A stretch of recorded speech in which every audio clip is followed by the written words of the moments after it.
Olá! Embora em muitas situações a mineração seja vista como vilã em relação ao meio ambiente, será que conseguiríamos viver sem ela? No programa de hoje, o especialista em direito ambiental, minerário e regulatório, André Ferreira, vai nos explicar como funciona a atividade mineradora no Brasil e a questão regulatória do setor, logo após a nossa vinheta.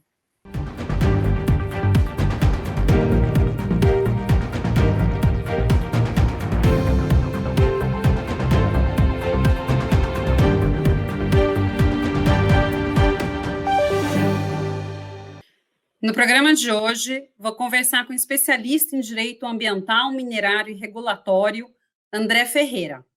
Olá, André, tudo bom com você? Oi, Renata, tudo bem? É um prazer estar aqui no programa participando com você. Obrigado pelo convite, pela oportunidade. Acho sempre salutar, é importante a gente estar podendo discutir aí um pouco sobre direito minerário, ambiental, e essa atividade de mineração, que é tão importante para o Brasil e para nós todos, estar aí presente no nosso dia a dia. Não, com certeza, muito bom estar aqui com você hoje. E, André, antes da gente começar, me conta um pouquinho aí dessa sua trajetória, da sua experiência profissional. Legal, vamos lá. Bom, Renata, eu me formei aqui na Universidade de Santa Cecília, aqui de Santos, em 2002, mas comecei a minha carreira na mineração efetivamente, por volta de 2008. Tinha feito um estágio em 2001 e 2002, numa empresa petroquímica de fertilizantes, em Cubatão, né, a antiga Ultrafértil, é uma empresa que não existe mais. Ela foi comprada pela Vale Fertilizantes em 2010, quando a Vale criou essa empresa chamada Vale Fertilizantes, congregando várias outras empresas do setor, né? Ela comprou unidades da Ultrafértil, Fosfértil, Bung Fertilizantes e Mosaic, e criou a Vale Fertilizantes. Então, eu comecei minha carreira ali em 2008 nessa área.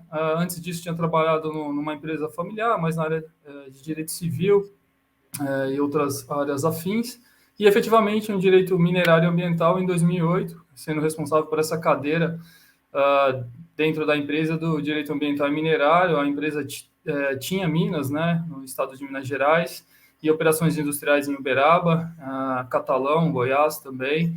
E aí comecei, né, aí fui me especializar, fazer pós-graduação, fazer alguns cursos, né, para poder adquirir conhecimento, né. Direito minerário não é um curso comum nas grades das faculdades. Você acaba tendo que buscar isso fora da faculdade, né, depois de formado. É uma área muito específica, né? Se você não vê assim toda empresa ter um especialista na área, talvez só as grandes mineradoras que têm essa cadeira do advogado ambiental e minerário. A parte de legislação é bem específica, bem voltada mesmo para a atividade. Então, estou aí atuando desde 2008 nesse ramo, né? Agora, ultimamente, aí também podendo contribuir um pouco mais, dando aula em curso de pós-graduação, escrevendo um pouco. Comecei a escrever já há algum tempo.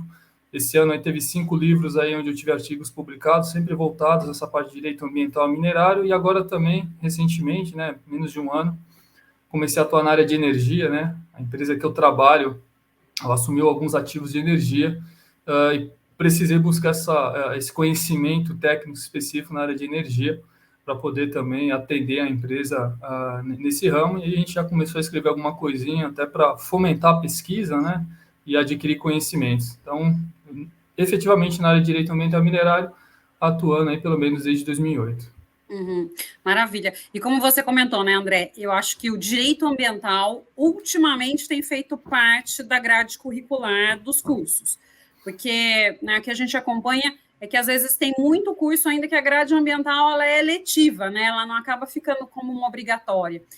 Quanto menos o direito minerário, né? Eu acho que o direito minerário, as questões de energia, até pós-graduação, não é tão comum de se encontrar. Então, realmente é um ramo aí bem particular, né? Não sei nem se é um ramo dentro do direito ambiental, um ramo à parte, porque tem uma conexão, né, de muitos assuntos, mas tem uma especificidade aí também bastante grande. Então, realmente é algo eu acho que está vindo, né, e cada vez mais para se firmar como um ramo do direito.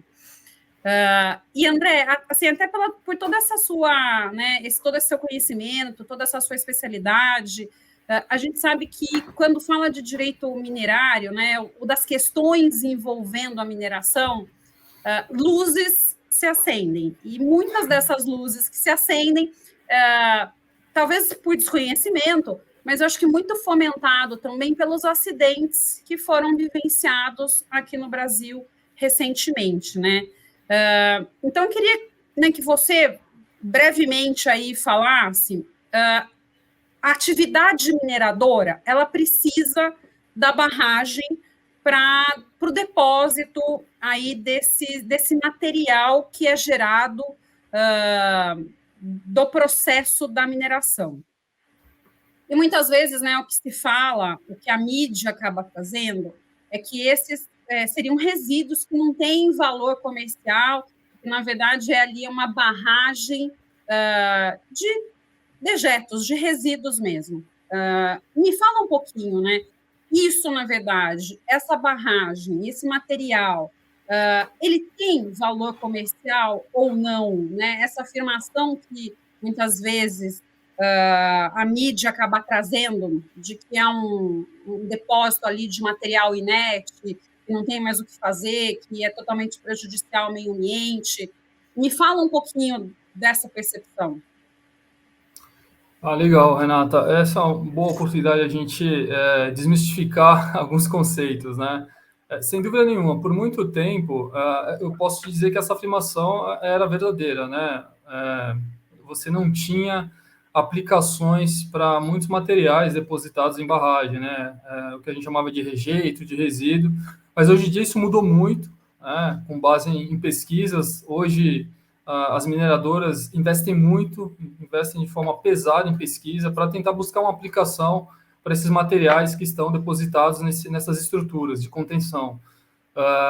Por quê? Aquilo lá não deixa de ser minério. É um minério de baixo teor, que talvez hoje ou no passado recente não tinha uma aplicação, não tinha uma função, só que hoje em dia, com as atividades de pesquisa, muitas parcerias com universidades, isso é muito comum, acontece bastante, você encontra, sim, novas aplicações para esse material que está depositado nas barragens, né? Então, assim, é uma forma da empresa conseguir um bom dinheiro, conseguir recursos de onde não se esperava.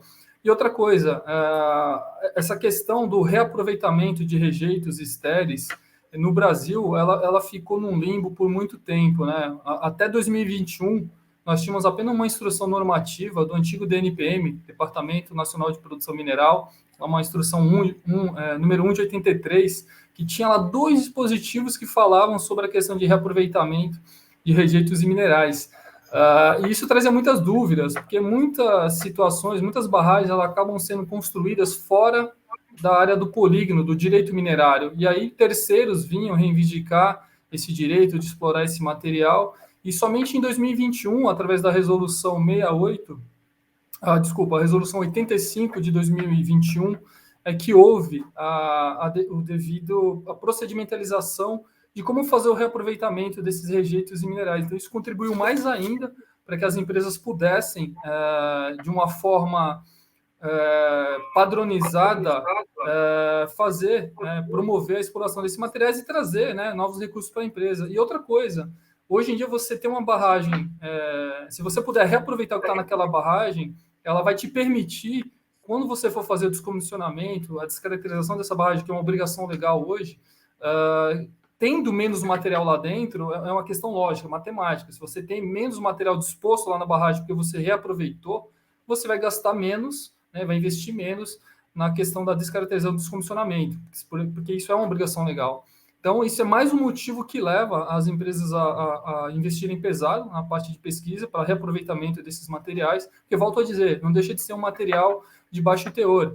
E se você encontra uma destinação para isso, não só do que está na barragem, mas também no rejeito que é gerado atualmente, né? A busca hoje, a grande missão das mineradoras hoje é o que a gente chama de resíduo zero, né?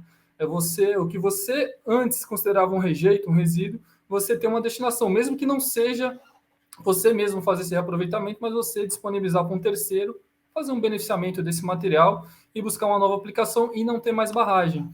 Outro dado importante é que hoje em dia, muitas mineradoras, eu conheço várias, que elas estão aprofundando pesquisa para dispor desse material de forma seca, né? Que a gente fala empilhamento a seco. Então, é você prescindir de barragem. Então, ao invés de você construir uma estrutura, aquelas estruturas gigantes para ficar depositando o teu material quando ele realmente não tem aplicação nenhuma, você aplicar algumas tecnologias que esse material ele seja disposto em pilhas. Então, ele passa por um processo de secamento, né, onde você consegue reaproveitar alguma coisa desses materiais e faz o posicionamento que a gente fala a seco, né? Então, você diminui o risco de eventuais acidentes ambientais, né? Porque o empilhamento a seco não usa água, ainda tem esse outro benefício, né? Você não precisa construir uma barragem num curso hídrico, não tem perigo de ter um rompimento de barragem, o empilhamento a seco ele é muito mais seguro. Então, tudo isso tem contribuído para essa busca cada vez maior das empresas no reaproveitamento de rejeitos estéreis e com a nova legislação, aí criada a partir de 2001 pela Agência Nacional de Mineração, isso tem ajudado demais. Uhum. E se a gente parar para pensar, né, André, a diferença entre um produto final e o resíduo, na verdade, é a questão econômica envolvida, né? Porque o produto eu tenho uma finalidade, eu tenho uma venda, eu gero algum recurso financeiro. O resíduo já não. Então, a partir do momento que você consegue trabalhar, ainda que, né, um outro teor aí de minério, mas que você consegue dar uma destinação para esse subproduto, né, que era considerado antigamente resíduo e que hoje, por toda a tecnologia, por todos os estudos, a gente consegue valorar economicamente, ele entra novamente na cadeia, deixando de ser um resíduo. Então, eu acho que isso para todos os segmentos é muito importante. E eu acho que, né, posso estar aí equivocada, mas acho que até por toda a história que vocês já tiveram, já vivenciaram, também talvez aí para uma minimização dos riscos ambientais, para tentar trazer, né, um outro benefício para esse produto, diminuir a área de armazenagem, tudo isso é muito importante, né, nessa mudança aí da atividade minerária, tentando buscar esse aproveitamento desse minério, ainda que numa quantidade ali um pouco mais baixa, né? Então, realmente é muito importante aí para a cadeia como um todo. E falando um pouquinho, né, das questões aqui históricas, desses acidentes que aconteceram, né, os mais famosos aí, Brumadinho e Mariana, todos eles, né, os acidentes foram ocasionados por conta das barragens.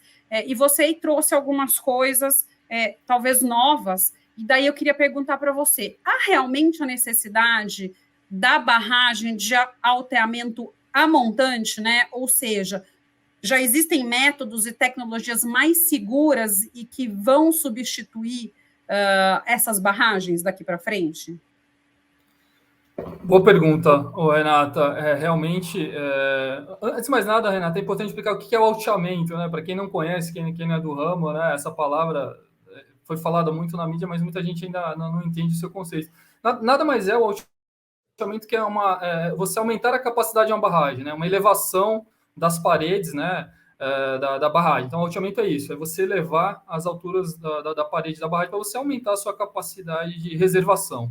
Então, a engenharia determina 3 métodos de alteamento, né? Que é, como você disse, o alteamento de montante, linha de centro, né? E o outro alteamento, agora me fugiu o nome, mas é linha de centro, montante, e o outro é um alteamento que, de vez ele avançar para dentro da barragem, ele avança para trás. As paredes são construídas. E o linha de centro, não, ele mantém o ângulo do maciço atual e vai elevando na sua linha de centro, sem ir para frente nem para trás, vai mantendo aquele perfil central da estrutura. E realmente, por muitos anos, até por uma questão de economia, essas barragens eram alteadas de montante, por quê?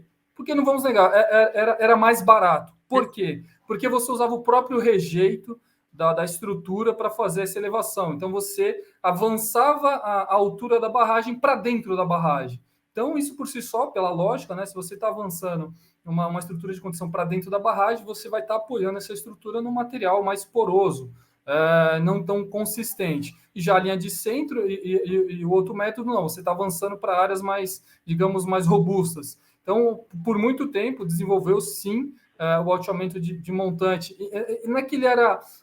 Os acidentes foram com barragens de montante mas eles não deixavam de ser forma segura de autear. O que talvez tenha ocorrido nesse acidente foi uma falha no monitoramento, uma falha nas inspeções, na fiscalização, porque hoje em dia você ainda tem, sim, muita barragem de montante, embora a legislação, e aí um dado importante, no Brasil você tem a Política Nacional de Segurança de Barragens desde 2010, e essa legislação surgiu em 2010 justamente porque no início da década de 2000, e um pouco para trás, ainda na década de 90, houve vários acidentes, houve alguns acidentes de barragem relevantes, não com tanta repercussão como Mariana e Brumadinho, mas que levaram essa edição dessa Política Nacional de Segurança de Barragem.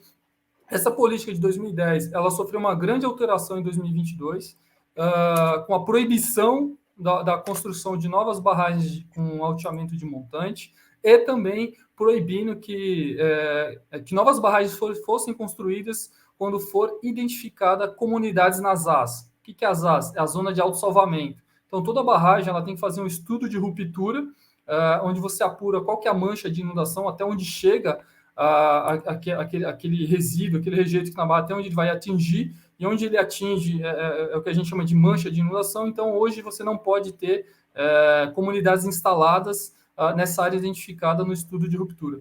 Para as barragens já em operação, a legislação te dá algumas alternativas, como você descomissiona a barragem, ou você retira a comunidade daquele local da mancha, ou você faz obras de reforço. Né? Então, você tem 3 alternativas. Hoje, seguramente, por causa da proibição legal, as empresas foram obrigadas, até por força dessa legislação de 2022, essa alteração da política nacional, a fazer a descaracterização do descomissionamento. A legislação determinava que até fevereiro de 2022, todas as barragens de operação no Brasil de alteamento de montante deveriam ser descomissionadas e descaracterizadas. Tem uma exceção, tem um parágrafo lá no artigo 18A que fala que esses prazos poderiam ser prorrogados mediante autorização do órgão fiscalizador. E aí eu dou um exemplo, Minas Gerais, né, que é um estado tipicamente mineiro, né, é o estado que mais tem barragem no Brasil.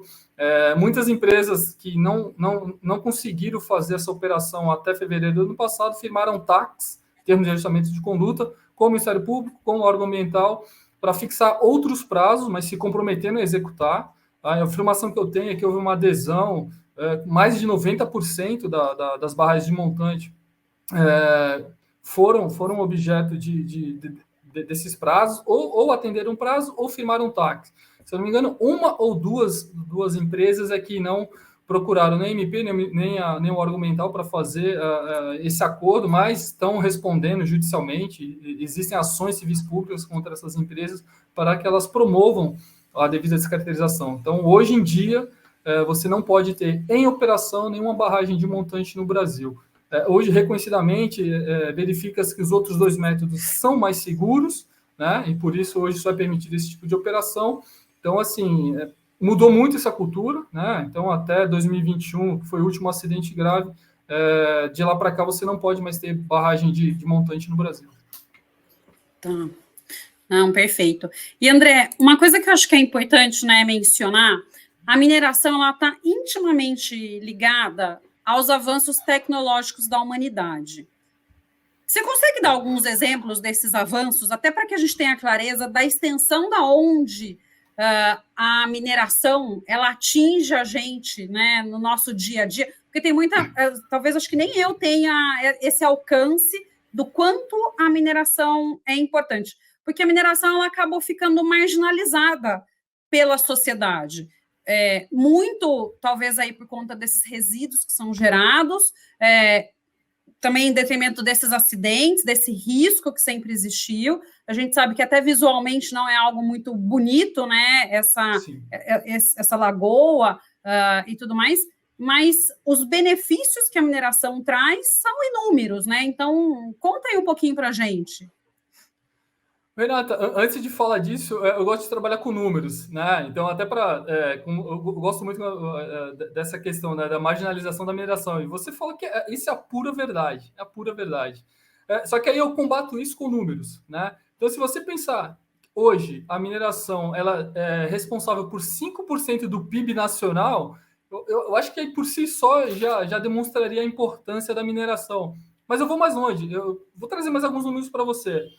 Por exemplo, 2022, o total de impostos arrecadados com as atividades de mineração somaram aproximadamente 82,2 bilhões de reais em 2022. Se a gente voltar um ano atrás, 2021, a gente estava ainda na pandemia, todos aqui nós lembramos disso.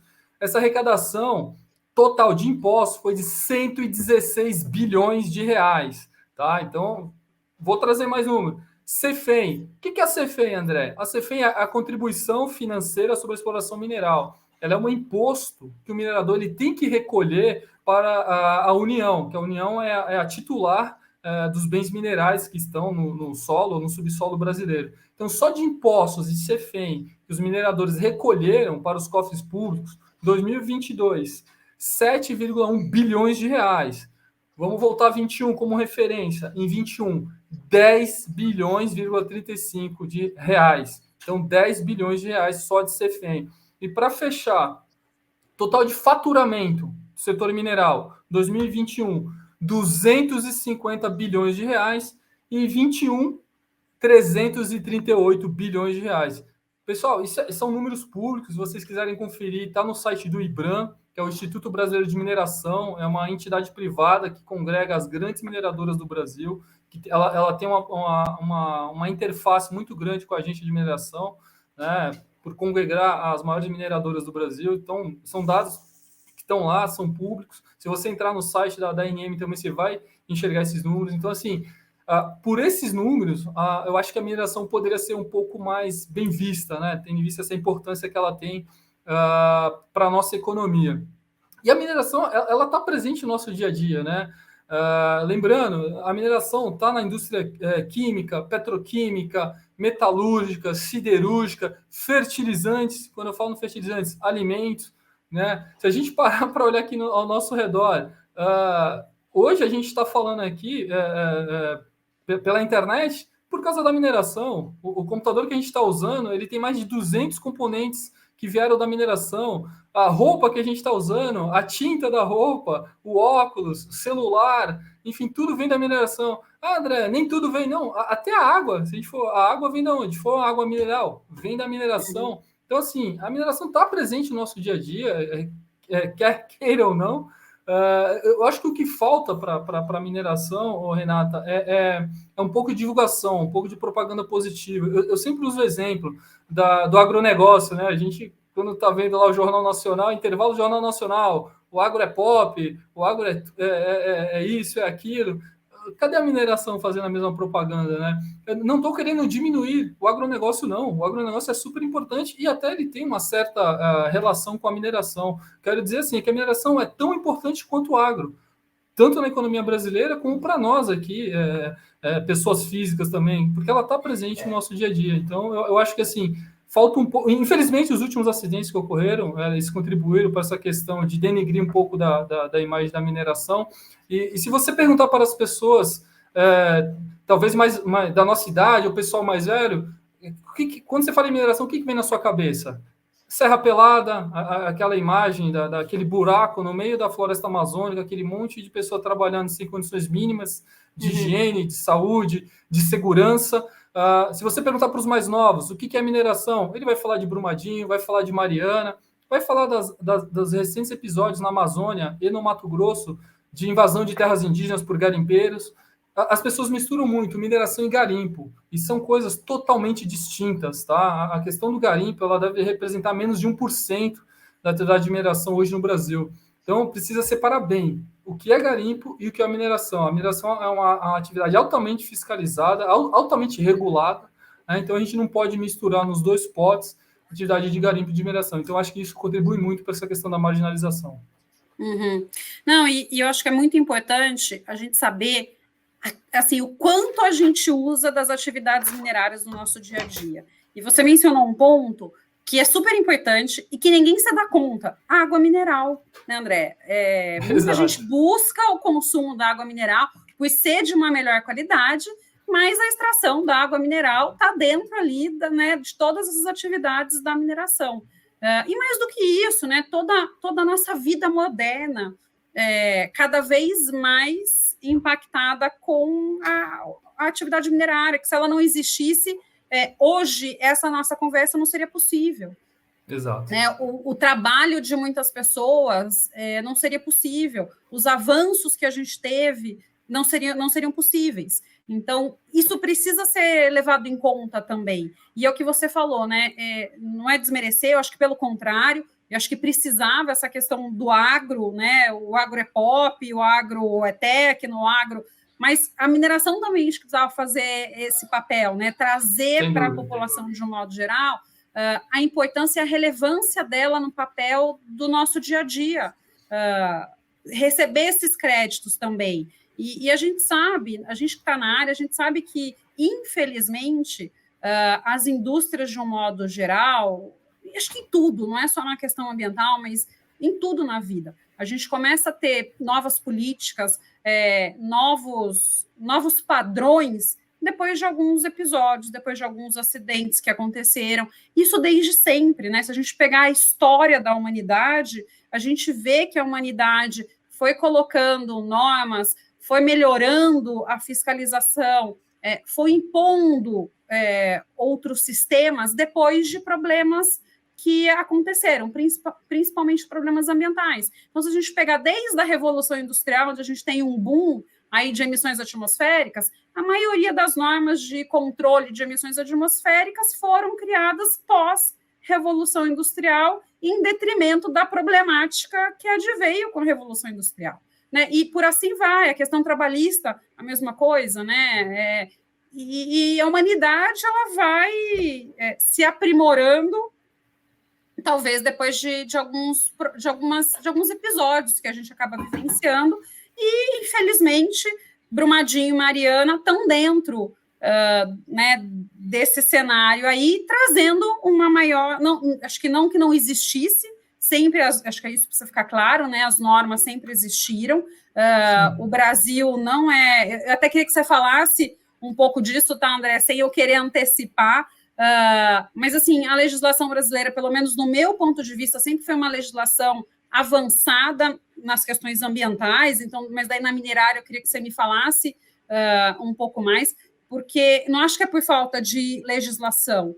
Talvez o Brasil, por ser um país muito grande, a gente tenha uma dificuldade da fiscalização, mas talvez a gente precisa mudar esse conceito da fiscalização. Não é o fiscal indo de porta em porta, porque isso a gente nunca vai dar conta, né? É a autofiscalização. Vai até um pouco na linha da lei da liberdade econômica, né, dos empresários se tomarem essa responsabilidade. Da mesma forma que eu vou empreender, eu também sou responsável pelos atos, né, eventualmente, aí, de algo que eu tenha feito e que não tenha dado certo. Então, eu não sei, eu acho que o caminho é um pouco esse, não é do fiscal ali que bate, porque a gente não tem condições, nem que se fosse um país pequeno, talvez a gente teria isso. E daí, André, né, eu queria trazer um pouco essa sua visão, né? A legislação ambiental brasileira, especificamente nessas questões de direito minerário, ela é compatível com as necessidades desse setor de mineração? Qual que é a sua visão? Bem apontado por ti, Renata. Eu acho que não falta legislação no Brasil. Eu acho até que a gente tem legislação demais. Demais, né? Eu gosto de ler bastante, pesquisar bastante. Eu já vi alguns autores falando que a gente tem mais de 140 mil normas de direito ambiental e minerário, outros falam em 50 mil. Eu não acho que o número está muito longe disso, tá? E não dá nem para acompanhar, né, André? É muita coisa. Todo dia sai alguma coisa, exatamente. Né? Assim, falando um pouco da mineração, o nosso Código de Mineração, ele é um decreto-lei de 1967. Por incrível que pareça, ele foi concebido num contexto um pouco diferente, né? Assim, mas até hoje ele atende muito bem. Já houve aí vários movimentos de tentar aperfeiçoar um pouco desse Código de Mineração. Mas ainda hoje ele traz alguns conceitos que são muito válidos. Quando a gente compara com a legislação de outros países, nós vemos que a gente não está muito atrás. Sem dúvida nenhuma, a legislação ambiental no Brasil, ela também é muito avançada. Se você parar para pensar, nós temos uma Política Nacional de Meio Ambiente de 1981, né, inclusive anterior à nossa atual Constituição Federal, né, acho que só por aí dá uma ideia do quão o Brasil se preocupou com essa questão ambiental. E aí o ambiental e o minerário eles estão interligados, né? Hoje nós temos a Agência Nacional de Mineração, que foi criada em 2017, né? Era uma necessidade do setor, né? Você já tinha a ANEEL, Agência Nacional de Energia, você já tinha a Anvisa, você já tinha a NTT, e na mineração você ainda não tinha. Você tinha lá o DNPM, que, como o próprio nome diz, né, era um departamento, não tinha essa questão da autonomia, né, que uma agência tem para fiscalizar, para autuar, enfim, para legislar sobre essa atividade tão importante para nós. Então, acho que o problema não é falta de legislação, mas sim, você já apontou o problema, é a fiscalização, né? Então, eu acredito que hoje em dia falta muitos agentes, né? Os órgãos, principalmente a ANM, que é um órgão voltado para a mineração, ela está muito defasada de fiscais, de agentes, né? Houve um grande número de pessoas que se aposentaram nos últimos anos e não houve uma reposição à altura. Se você pegar o último concurso que teve lá na agência, já tem, sei lá, quase 10 anos. Então, assim, não há a reposição ela não é automática, não é rápida. Então, sei lá, se você pegar aí, quantos fiscais de barragem tem por estado no Brasil? Né? Você vai ver que alguns estados acho que nem tem. Uma agência acaba tendo que socorrer a outra. Então, não me parece o problema ser falta de legislação. A nossa legislação ela é muito rígida.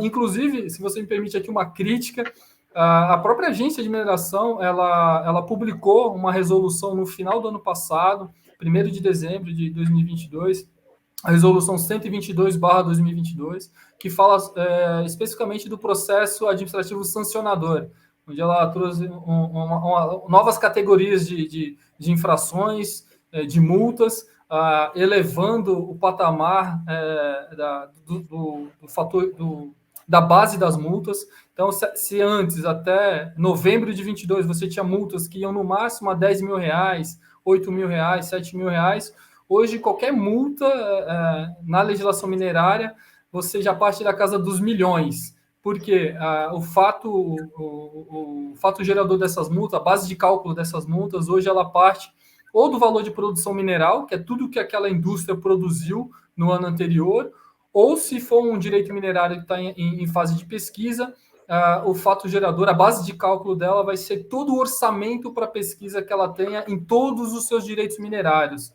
Então, se eu descumprir uma norma de um direito minerário lá no Pernambuco, por exemplo, a minha multa vai ser calculada com base no orçamento de todos os direitos minerários de pesquisa que eu tenho no Brasil inteiro.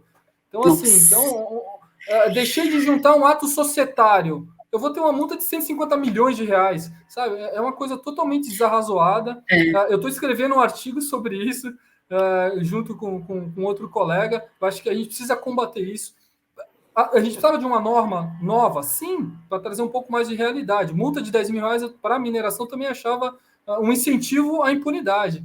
Mas você saltar de 10 mil para milhões, você pode fechar muito empreendimento. E acho que isso é ruim para todo mundo, é ruim para a economia, é ruim para o Estado, que vai ter uma menor arrecadação. Então, eu acho que tem que ter um meio termo. Como é que fala? Não pode ser... como eu posso dizer, o valor da produção mineral não pode ser uma base de cálculo para o cálculo de uma multa. Tem que estar interligado diretamente com a origem da infração. Do dano, exatamente. Isso. Se for uma coisa que causou dano ambiental, causou contaminação, você tem que ter uma multa mais elevada. Agora, você deixar de juntar um documento, você atrasou em um dia a apresentação de um relatório que não tem a ver com segurança, você não pode partir da casa dos milhões. Então, isso é uma crítica. Isso é um descumprimento administrativo, de uma obrigação administrativa. Exato, Não é um dano ali ocasionado pela operação e tudo mais. E outra coisa, né, André, que eu acho que as normas ultimamente, e acho que até os órgãos, eles têm esquecido um pouco. Eles têm aplicado multas assim vultuosas que pode simplesmente acabar com o negócio e esquecem que o objetivo maior é a recuperação do meio ambiente. Né? Então, assim, o recurso inicial é para recuperar o meio ambiente, eventualmente uma indenização para quem foi afetado. A multa, eventualmente, vem depois. Eu acho que a multa, nesses casos, deveria vir se a empresa ela não adotou de forma correta, se ela não foi proativa, se ela, né, assim, se ela postergou algumas coisas que precisavam ser feitas. Então, tudo isso precisa levar, porque, assim,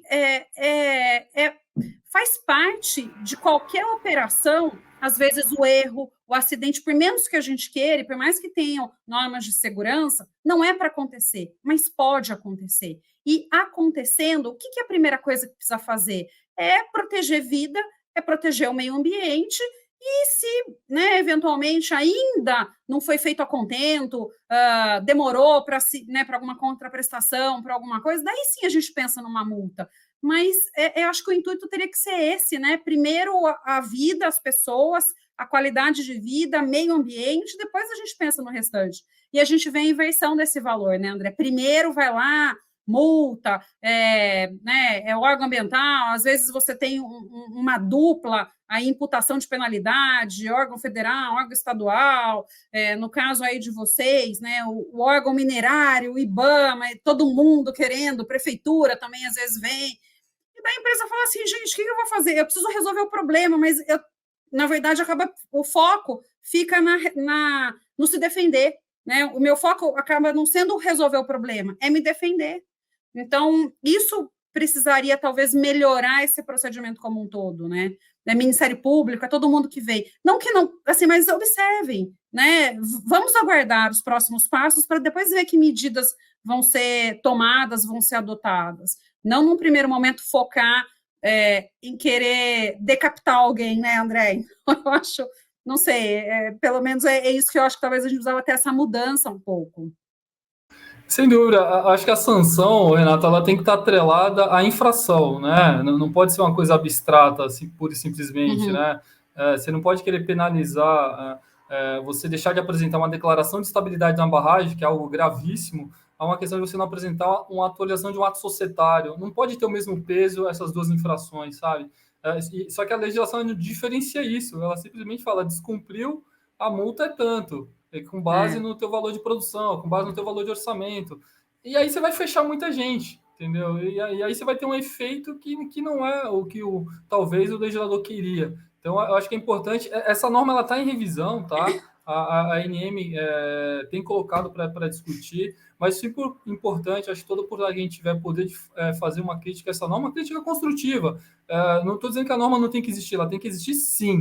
Mas talvez os parâmetros de cálculo de sanção que tem que ser aperfeiçoados, fazer algo como a ANEEL faz, fazer algo como o próprio Ministério do Meio Ambiente, ele tem alguns parâmetros lá para cálculo de multa, que são critérios mais objetivos e mais reais, né? Então, eu acho que se a gente já sabe como fazer, pô, vamos, entre aspas, copiar, né, essas boas práticas, né?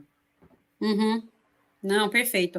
E, André, já que a gente está falando aí da questão de impacto, como que as mineradoras, elas compensam os impactos ambientais causados aí pela mineração, né?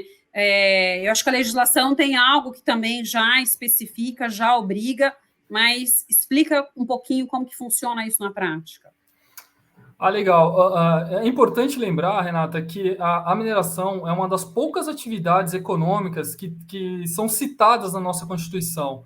Então, quando a gente pega lá o capítulo de meio ambiente, lá a partir do artigo 225, tem lá dispositivos que trazem duas premissas super importantes. A primeira dela, a exigência do EIA-RIMA, do Estudo Prévio de Impacto Ambiental. Então, toda atividade com potencial de causar degradação ou impacto ambiental tem que ter um EIA-RIMA, e aí a mineração se enquadra nisso. E no parágrafo seguinte ela fala que aquele que praticar atividade de mineração, ele tem o dever e a obrigação de recuperar a área degradada. Então, assim, essa obrigação está lá na Constituição. Então, assim, não tem como a mineração fugir disso. Você tem a lei do SNUC, né, aquela lei 9985 de 2000, que trata do Sistema Nacional de Unidades de Conservação, onde traz lá o famoso artigo 36, que estabelece, né, a obrigação da compensação ambiental. Então, lá, o parágrafo 1º é muito claro, ele fala, olha, na fase de instalação do empreendimento, o empreendedor é obrigado a investir, né, a pagar uma compensação ambiental de até 0,5% do valor dos investimentos para a instalação daquela operação. Então, assim, hoje essa obrigação legal existe, ela é praticada, dificilmente alguma atividade de mineração ela pode prescindir de EIA-RIMA. Então, se tem EIA-RIMA, tem compensação ambiental, a lógica é essa, né? É uma obrigação que está na Constituição, está nessa lei federal. Alguns estados, e aí eu posso te falar com conhecimento de causa, Minas, já vivi isso, em Minas Gerais, em Goiás, o órgão ambiental tem exigido compensações ambientais retroativas, né? Então a gente sabe, muitos empreendimentos são antigos, né? Foram instalados na década de 70, 80, onde você ainda não tinha essa legislação da compensação ambiental.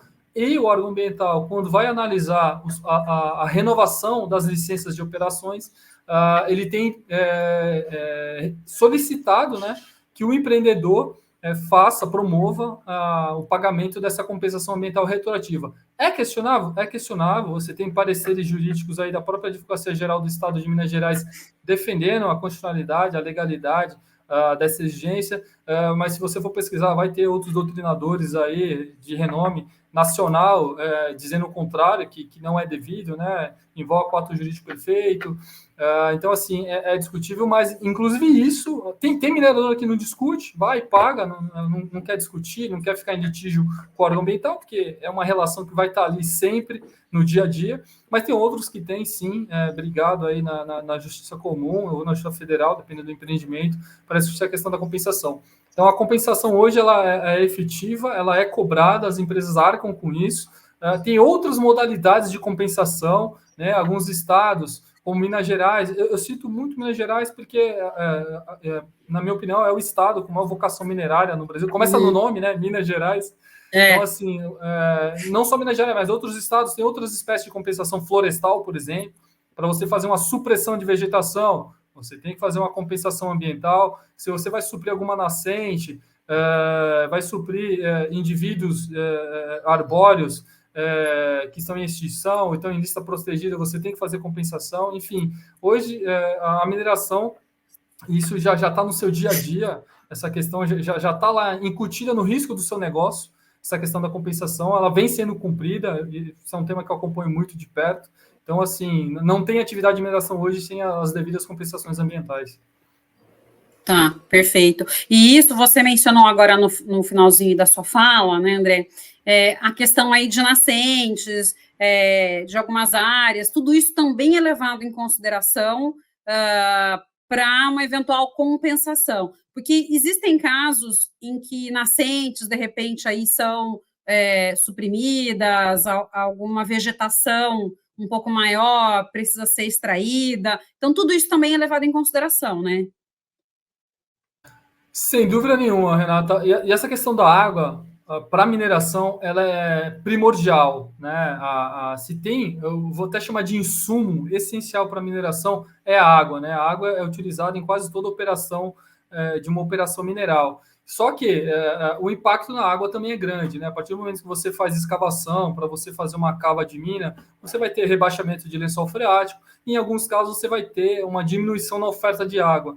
Então, esse é um assunto que ele é extremamente delicado e importante para as mineradoras, mas hoje em dia você consegue, em relação principalmente às nascentes, né? Às vezes você precisa instalar um depósito de estéreo ou até uma barragem que vai afetar uma nascente. E o que acontecia antes? Essa nascente ela era suprimida, era soterrada e você perdia. Hoje em dia, não. Você consegue fazer a canalização dessa nascente e você não perde ela. Né? Você vai fazer um desvio, vamos chamar assim, dessa nascente, ela vai continuar existindo. Então, assim, hoje o tema água ele é muito importante para as mineradoras. Inclusive, o tema água ele está naquelas ODS, que é aqueles Objetivos de Desenvolvimento Sustentável da ONU, se eu não me engano, é a número 12, que ela fala do uso racional dos recursos hídricos. Então, hoje, muitos mineradores incorporaram essas recomendações que a ONU faz. As empresas buscam, hoje em dia, ter 100% de recirculação da água para não ter captação de água nova, eu não ter que estar captando água nova num rio. Então, eu consigo circular toda a água, aproveitar a água da chuva também. Isso é muito importante. Às vezes, até usar aquela água da barragem, aqueles espelhos d'água que ficam nas barragens também, é uma forma de você diminuir essa captação. Então, sem dúvida nenhuma, hoje em dia, o uso da água ele é um aspecto extremamente importante para qualquer mineração e que tem todo esse cuidado. E o que se busca, na maioria delas, é a recirculação para você não ter que captar água nova. E tem muita operação que funciona já assim hoje, tá, Renato? Que não faz mais captação de água nova e que faz a recirculação da água que ela tem. Não, perfeito. André, fica a pergunta, então, né? O Brasil ele está no rumo certo para que seja possível aí atingir o equilíbrio entre esse desenvolvimento econômico relacionado à mineração e à preservação ambiental e relacionado aí à questão da legislação? Renato, acho que sim, acho que a gente está muito perto disso, dessa compatibilização, mineração, meio ambiente, desenvolvimento sustentável e desenvolvimento econômico. Legislação para isso não falta, como a gente já disse aqui, né? A legislação acho que a gente tem até demais. Talvez o que falta um pouco aí seria mais empenho dos órgãos públicos de equipar os órgãos fiscalizadores, né? De ter mais pessoas em campo fazendo essa fiscalização. Mas essa não pode ser só uma tarefa só do poder público. Os empreendedores também devem ter essa preocupação, né? Deve ter esse monitoramento interno das suas atividades, porque hoje em dia a gente ouve muito falar em ESG, mas o que é o ESG? São princípios, né, que o mercado hoje está exigindo, de você ter práticas sociais, ambientais, de governança claras, objetivas, e que, assim, não adianta você ter só o texto, você só ter um caderninho ali, um manual disso, não. Você tem que evidenciar que você tem essas práticas incutidas na sua operação. Por quê? Porque o investidor ele vai te exigir isso, né? Cada vez mais as grandes mineradoras elas têm o capital aberto, então quem está lá fora ele quer que você comprove, né? Ele contrata auditorias para buscar comprovar se a empresa realmente ela pratica aquilo que ela fala, que ela escreve, né? Porque eu já vi muito isso, essa distância entre o que está escrito nos manuais da empresa e aquilo que a empresa efetivamente pratica. Então, essa é uma busca incessante. E quem não fizer isso vai ficar à margem do mercado, tá? Quem não incorporar de verdade as práticas ESG, quem não colocar em prática as orientações das ODS, da ONU, vai ficar para trás do mercado. O seu produto vai ficar mais caro, não vai conseguir investimento para ampliar suas atividades ou para buscar novos mercados. Então, eu acho que a gente está, sim, num caminho certo. Eu acho que a gente está num momento econômico que talvez a gente comece a crescer com isso. E isso não vai poder mais ficar só no discurso, sabe? Isso vai ter que vir para a realidade do dia a dia das empresas. Uhum. Não, maravilha. E você colocou uma coisa que eu acho que é super importante, que às vezes as pessoas confundem um pouco, né? Desenvolvimento sustentável não existe sem o desenvolvimento econômico, né? Assim, a gente tem que parar de tratar eles como opostos. Na verdade, a gente tem que convergir o desenvolvimento econômico atrelado a uma sustentabilidade, né? E as pessoas às vezes não né, sustentabilidade na frente muitas vezes de questões econômicas. Então, pelo menos do meu ponto de vista, elas precisam caminhar em conjunto. Não dá para falar de uma coisa sem a outra, porque senão a gente não caminha, né? A gente simplesmente não vai sair do lugar, né, André? Então, eu acho que é uma questão aí importante. E, André, a conversa está ótima, mas para a gente aqui encerrar, que mensagem você deixa para a nossa audiência? Olha, Neto, vou ser sincero, eu sou muito franco, né, nas minhas exposições. Eu acho que assim, a gente precisa sim desmistificar essa questão pejorativa da mineração, né? É uma utopia a gente acreditar ou defender que dá para viver sem mineração. Não dá, né? Ela está presente em tudo que nos cerca. Hoje a gente depende da mineração, inclusive até na parte de saúde, de medicamentos, né?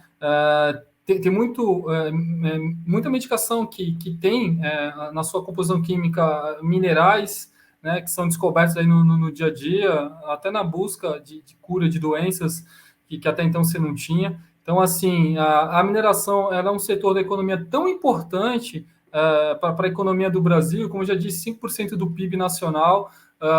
Eu acho que hoje em dia é inconcebível você pensar numa vida sem mineração, e acho que ao contrário, a mineração, inclusive, ela pode ajudar na melhoria da qualidade de vida das pessoas, no bem-estar, desde que seja uma mineração que incorpore as práticas das ODS, que incorpore as práticas do ESG. Então, assim, eu acho que isso vai permitir um futuro digno para as gerações presentes e futuras.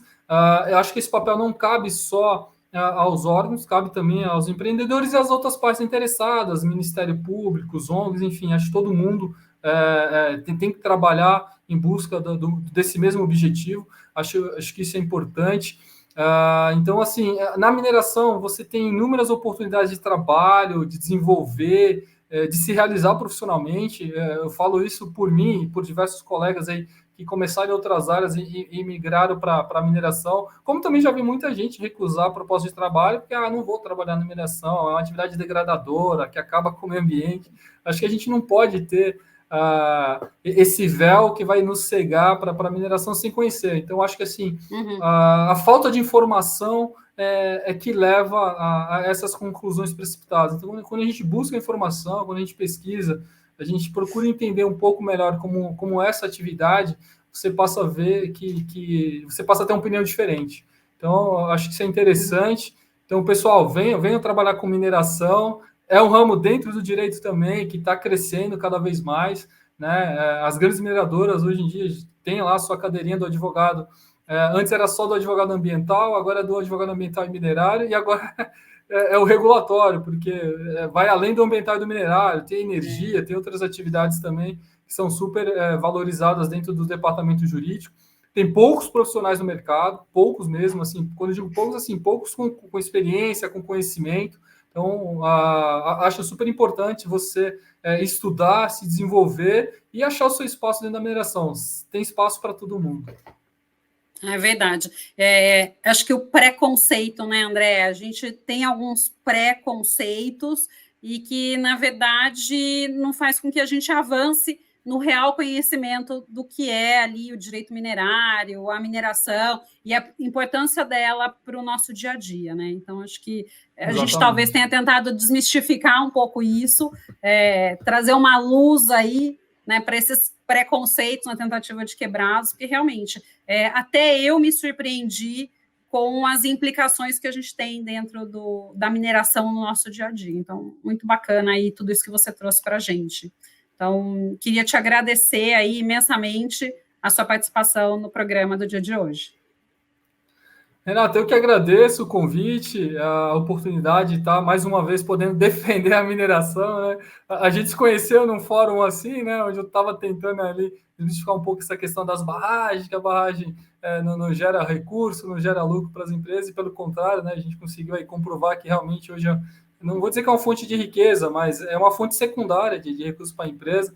Então, acho que é importante, sim, o debate. Acho que todo debate é válido, todas as ideias são passíveis de serem defendidas. Acho que é o que você falou, não pode ter preconceito, né? Então, vamos buscar nos informar, vamos buscar entender um pouco melhor da atividade, para, sim, você poder falar com propriedade, escolher um lado, se você quiser escolher um lado para defender. Mas eu acho que, assim, a atividade de mineração é uma atividade importante, ela não pode ser desenvolvida em qualquer lugar. Infelizmente, ela está atrelada à questão da rigidez locacional, né? Tem que ser desenvolvida onde a natureza colocou o minério, não dá para escolher, né? Então, a gente tem que respeitar isso também. Então, assim, obrigado pelo convite. E, assim, fico à disposição para outros debates. Aí a gente tem muita coisa para falar da mineração. É verdade. Maravilha, André. Obrigada. Bom, gente, no programa de hoje eu conversei com o especialista em direito ambiental, minerário e regulatório, André Ferreira. Muito obrigada a você que nos prestigiou até aqui. Se você gosta do nosso conteúdo, deixe seu like e se inscreva em nosso canal. Nos vemos na próxima semana.